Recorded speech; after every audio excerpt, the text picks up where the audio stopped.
रावण को, अहिरावण को मार करके भगवान श्री राम लक्ष्मण को बचा के पृथ्वी को फाड़ के निकले। रुद्रावर्त आदि अनेक स्थान, लेकिन सर्वाधिक प्रसिद्धि नैमिषारण्य की है ऋषि शौनक आदि ऋषि और सूत जी के कारण कि जब उन्होंने वहां यज्ञ किया और उस यज्ञ में प्राय सभी कथाओं को वहां कहा। सूत जी ने कथा सुनाई, शौनक आदि ऋषियों ने कथा सुनी। अच्छा, सबसे बड़े ऋषि का नाम है शौनक, बाद के ऋषियों का नाम ऐसा उल्लिखित नहीं है, क्योंकि वो ऋषि एक दो हो तो नाम बताएं, 88,000 ऋषि। और भूमि बड़ी विचित्र विलक्षण है, वो आप जाएंगे तो देखेंगे, अद्भुत है। गर्गाचार्य जी के मन में एक बार भाव आया कि शौनक ऋषि का दर्शन करना चाहिए, तो दर्शन करने की अभिलाषा से वो नैमिषारण्य में गए और वहां पहुंचे तो गर्गाचार्य जी का स्वागत किया शौनक ने। स्वागत करने के बाद और उनसे पूछा, इनकी सुनने की बड़ी इच्छा रहती है शौनक की, सूत जी से भी कथा सुनते हैं, जो भी मिल जाए उससे फिर कथा के विषय में पूछना शुरू कर देते। तो जैसे ही गर्गाचार्य जी मिले तो गर्गाचार्य जी से भी पूछा कि एक बात हमको जानना चाहिए, जानने की इच्छा है। कहा क्या? और जानने की इच्छा आपसे इसलिए है क्योंकि महात्मा ही हैं जो अंदर के अंधकार को नष्ट कर सकते हैं। निर्णाम अंतः तमोहारी साधुरेव न भास्कर। मनुष्यों के अंदर के अंधकार को नष्ट करने का काम केवल महात्मा कर सकते हैं, सूर्य नहीं कर सकता। सूर्य बाहर के प्रकाश को तो नष्ट कर देगा, मन के अंदर में जो अंधकार है, सूर्य बाहर के अंधकार को नष्ट कर देगा, मन के अंदर में जो अंधकार है उसको सूर्य नष्ट नहीं कर सकता। उसको कौन नष्ट करेगा? बोले साधु महात्मा। इसलिए हम आपसे पूछते हैं कि आप हमको एक बात बताइए, क्या जानना? भगवान अवतार, कितने प्रकार के अवतार होते हैं भगवान के? हमने कई बार सुना है कि भगवान के वो राम जी भी अवतार हैं, नरसिंह भगवान भी अवतार हैं, वामन भी अवतार हैं, फिर हमने सुना परशुराम भी अवतार हैं, और बाद में हमने देखा कि परशुराम जी और श्री राम जी का मिलन होता है और परशुराम जी राम जी को नमस्कार करते हैं। तो दोनों ही अवतार हैं, तो एक साथ में कैसे मिल गए? कुछ समझ में नहीं आया। तो क्या अवतारों में भी कोई भेद होते हैं क्या? अवतार भी अलग अलग तरह के होते हैं? अच्छा, कई बार हम कथाएं सुनते हैं और कथाएं सुनने के बाद में हमारे मन में भी ये सवाल आते हैं, लेकिन हम पूछने में संकोच करते हैं, हम पूछते नहीं। मेरा मन कहता है कि पूछना चाहिए, कोई दुविधा हो तो उसको स्पष्ट कर लेना चाहिए। लेकिन ये प्रश्न बड़ा बढ़िया है कि राम जी भी अवतार हैं, परशुराम भी अवतार हैं, तो फिर दोनों अवतार एक साथ में कैसे टकरा गए? और फिर परशुराम जी बाद में राम जी को नमस्कार क्यों करते हैं? क्योंकि वो तो अवतार ही हैं, तो एक ही हैं, तो फिर नमस्कार क्यों करते हैं, प्रणाम क्यों करते हैं? ये बात समझ में नहीं आई। या परशुराम को राम जी पहले प्रणाम करते हैं, तो वो कारण क्या है? तो अवतार भी अलग अलग तरह के होते हैं, अवतारों में भी कोई भेद है, अथवा कितने प्रकार के अवतार होते हैं, ये मेरे मन में जानने की जिज्ञासा हुई उत्पन्न। कतिदा श्री हरे विष्णु अवतारो भौत्यलम, हम आपसे जानना चाहते हैं। गर्गाचार्य जी ने कहा, साध पृष्ठम दया ब्रह्मन भगवत गुण वर्णनम। आपने बहुत अच्छी बात पूछी और इसके माध्यम से हम भगवान के सुंदर गुणों को श्रवण कर सकते हैं, जान सकते हैं। आपने हमसे पूछा, ऐसा ही कुछ प्रसंग एक बार बना। बोले क्या? एक राजा थे बहुलाश, जिनकी कल हमने चर्चा की, और उनके महल में एक बार देवर्षि नारद जी का पदार्पण हुआ। तो उन्होंने नारद जी का पूजन किया, सम्मान किया, और उन्होंने हाथ जोड़ करके प्रार्थना की कि महाराज हमको एक संदेह। क्या? योनादिरात्मा पुरुषो भगवान प्रकृते परः तस्मात् तन् समाधत्ते तन्मे ब्रूहि महात्मने महामते। योनादिरात्मना पुरुषो, भगवान के विषय में ये प्रसिद्ध है कि वो अनादि है। भगवान के विषय में प्रसिद्ध है कि जब अनादि है तो इसका मतलब कभी जन्म नहीं हुआ। अनादि का मतलब यही हुआ ना? हाँ जी, यही हुआ।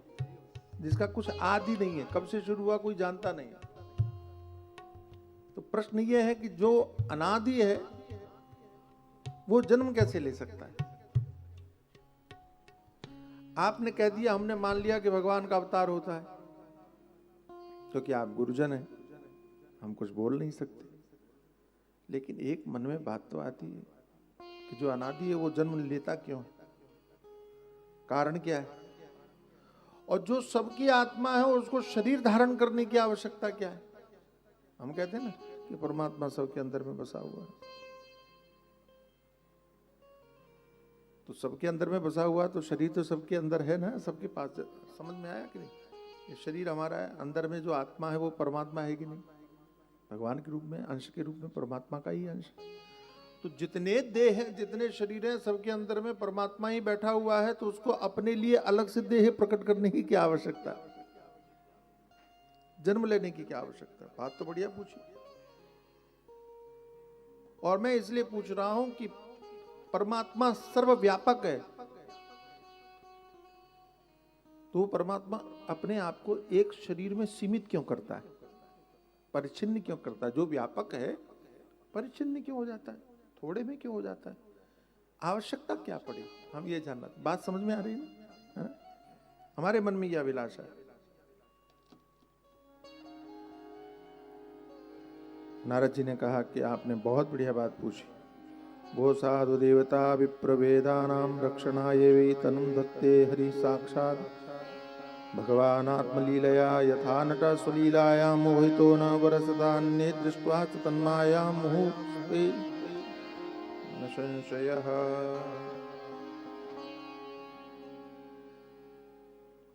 बोले दो बातें। एक तो ये कि आपने पूछा भगवान अवतार क्यों लेते हैं, तो सीधी सीधी सी बात है कि भगवान अवतार लेते हैं गाय, साधु, ब्राह्मण और देवता, इनकी रक्षा के लिए। गो, साधु, देवता, विप्र, वेदानाम रक्षणाय वै, है ना? विप्रधेनु सुर संत हित लीन मनुज अवतार निज इच्छा निर्मित तनु माया गुण गोपाल। तो भगवान ब्राह्मणों की रक्षा के लिए, देवताओं की रक्षा के लिए, गाय की रक्षा के लिए और संतों की रक्षा के लिए। यदा यदा हि धर्मस्य ग्लानिर्भवति भारत अभ्युत्थानम धर्मस्य तदात्मानं सृजाम्यहं परित्राणाय साधूनां विनाशाय च दुष्कृतां धर्म संस्थापनार्थाय संभवान युगे। प्रसिद्ध कारण है इसलिए। अच्छा ठीक है। तो फिर महाराज वो परिच्छिन्न और व्यापक वाली जो बात थी कि सबके अंदर में है, तो उसको नारद जी ने कहा देखो एक बात बताया अभी। हाँ, ऐसे प्रश्न हम लोगों के अंदर में तब तक उत्पन्न होते रहेंगे जब तक हम परमात्मा को या माया को अच्छी तरह से समझ नहीं लेते। जिस दिन हमने ईश्वर को वास्तव में जान लिया, जिस दिन हमने परमात्मा को वास्तव में जान लिया, जिस दिन हमने माया को वास्तव में जान लिया, उस दिन से ये सारे सवाल अपने आप समाप्त हो जाएंगे, कोई प्रश्न नहीं रहेगा। बोले महाराज ये बात समझ में नहीं आई। तो कहा देखो मैं बताता हूँ। यथा नटः स्वलीलायां मोहितो न परस्ततः। कोई जादूगर और कोई जादू आपको दिखाता है ना, तो आप उस जादू को सत्य मान लेते हो। आप कहते हो गजब है भाई, कैसे कर सकता है, ये कैसे हो सकता है? ठीक है। लेकिन जो जादू कर रहा है वो उस जादू से मोहित होता है क्या? अथवा उस जादूगर के साथ में रहने वाला जो व्यक्ति है वो उस जादू से मोहित होता है क्या? नहीं। सामने वाले उसको सत्य मान लेंगे कि अरे रे इसने कैसे कर दिया। आपने देखा होगा किसी ने काट दिया, सिर काट दिया, शरीर ही काट दिया, दो टुकड़े हो गए, दोनों को अलग अलग कर दिया, बाद में फिर जीवित करके फिर खड़ा कर दिया। हम तो ताली भी बजाते हैं और आश्चर्य भी करते हैं, ऐसा कैसे हुआ? उसने वो कपड़ा डाला और नीचे से कबूतर पैदा कर दिया, कपड़ा डाला नीचे से कुछ बिल्ली पैदा कर दिया, ऐसा ऐसा होता है। हमको लगता है कि ऐसा कैसे कर सकता है, हम चकित रह जाते हैं। लेकिन उसके साथ में रहने वाला जो व्यक्ति है वो इस जादूगरी को देख करके मोहित होता है कि उसे मालूम है कि ये कैसे कर रहा है ना? नारद जी कहते हैं बस ऐसे ही समझ लो, जिसने परमात्मा को समझ लिया, माया को समझ लिया, वो भगवान की संपूर्ण लीला को देख करके भी मोहित नहीं होता। जिनको समझ में नहीं आता उनको आप कितना भी कथा सुना लो, उनको मोह होता ही रहता है, उनके मन में होता ही रहता है। ऐसा कैसे हो सकता है, ये कैसे वो, कई बार हमने सुना है लोगों को कहते हैं कि महाराज राम जी तो भगवान थे। हमने कहा जी बिल्कुल थे। सीता जी का हरण हो गया, वो कैसे भगवान थे उनको पता ही नहीं चला। वो कैसे भगवान थे कि उनको मालूम ही नहीं पड़ा कि हमारी पत्नी को कौन, पहली बात तो पत्नी का हरण ही नहीं होना चाहिए थे, वो तो भगवान थे। लेकिन हरण भी हो गया, चलो कोई बात नहीं, भगवान थे तो जानने में कितना समय लगता। भगवान थे तो बंदरों की सहायता लेने की आवश्यकता क्यों पड़ी, भगवान थे तो पुल खुद ही क्यों नहीं बना दिया, कई बात मन में आती।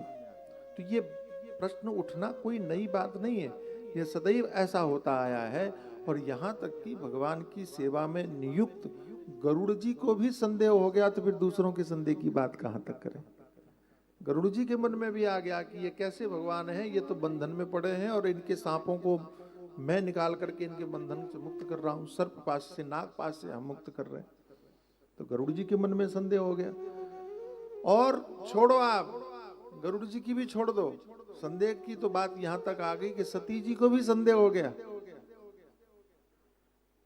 तो जहां कहीं पर भी थोड़ी भी लीला में हम लोगों को समझ में नहीं आता, इसका मतलब है हमने परमात्मा को, माया को समझा नहीं है, इसलिए हमको संदेह होता है। और ये सदैव स्मरण रखना, जिस दिन आप माया समझ जाओगे, जिस दिन आप परमात्मा समझ जाओगे, उस दिन आपको किसी भी चीज में संदेह नहीं। अच्छा एक बात बताओ, आप लोग फिल्म देखते हो? फिल्म देखते हो? कभी कभी देखते हो? देखते हैं हाँ। तो फिल्म देखते समय पर आपको कभी ये भ्रम होता है क्या, बारिश हो रही है तो चलो छाता खोल लें,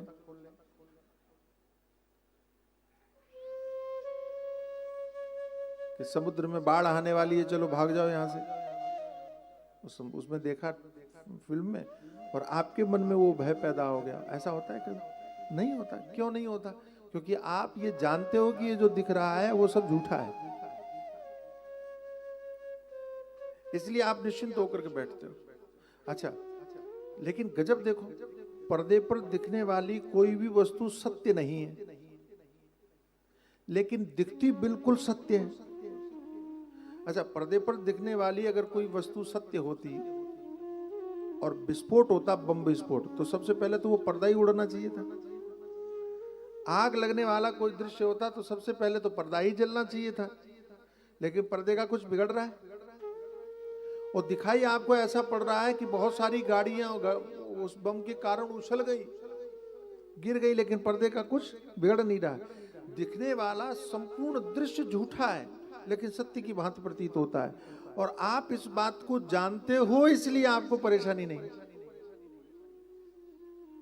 ऐसे ही जिसने उस माया को, परमात्मा को समझ लिया, वो सब कुछ होते हुए भी वो परेशान नहीं होता। लीला है। यथा नट स्वलीलायां मोहितो न परस्तथा अन्ये दृष्ट्वा च तन्मायां मुमुहुस्ते न संशयः।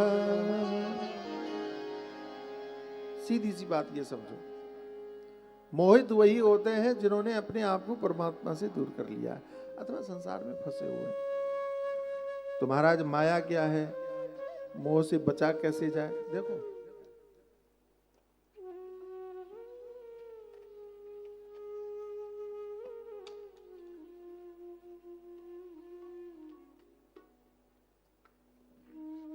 मोह से बचने का एक ही उपाय, ज्ञान। ज्ञान के अतिरिक्त मोह को कोई नष्ट नहीं कर सकता। तो ज्ञान हो गया तो फिर आप मोहित नहीं हो सकते। ज्ञान कैसे होगा? तो उसकी बड़ी परंपरा है।